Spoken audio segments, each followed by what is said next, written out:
What is the most important point of your book that you think has been caricatured or most deeply misunderstood by your critics? Well, I think the standard claim is I'm trying to destroy religion, and I'm absolutely not trying to destroy religion. I'm trying to make sure that religion is not toxic.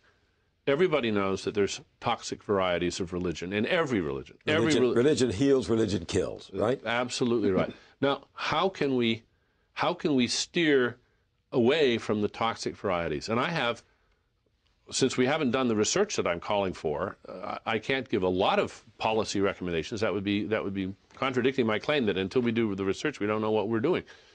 We've got to study religion more. But in the meantime, I have one proposal which I think is really important, and that is we should have a national curriculum on world religions that is compulsory for all school children, from grade school through high school, for the public schools, for the private schools, for the homeschooling. And why?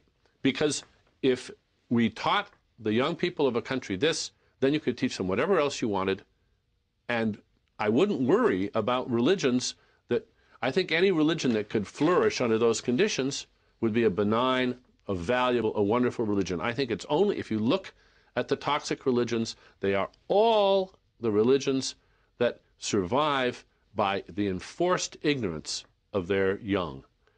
And all we have to do, I think, is we can tell people, you can homeschool your kids, you can give them 30 hours a week of religious instruction, but you've also got to teach them what the people that are not of your faith believe, and you have to teach them about the history of all the faiths in question, including your own. That's asking a lot of people who take religion so seriously that they do not want their children or their own minds to be competitive with other religions. Well, but how very un-American of them to think that. I mean, this is the land of democracy and of an informed choice. What are they afraid of?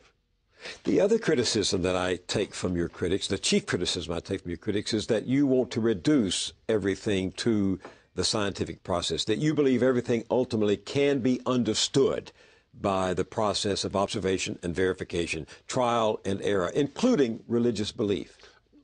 I don't think everything can be understood at all levels using science. No, I think we need philosophy and poetry and history, and I mean, if you include those as sciences, and in one sense they are. In German they would be. They're Wissenschaft.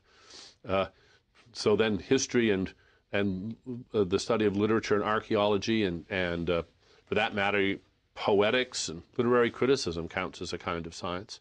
I think everything about religion, everything about everything, can be at least partially understood through the methods of rational inquiry.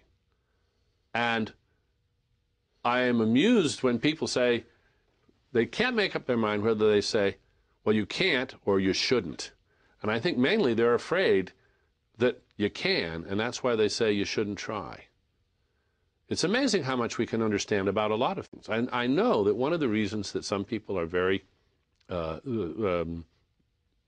anxious about my book is that they see me as showing how the magicians do their tricks. That's right. That's right.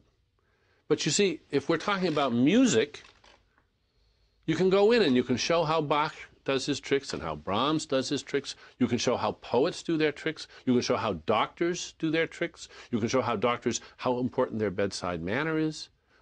Yes, we can do this, and we can show how religions do their tricks too. And every religion does it.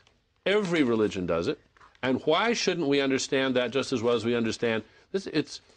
Every religion has its own technology for belief maintenance, and we can look under the hood and see how it works.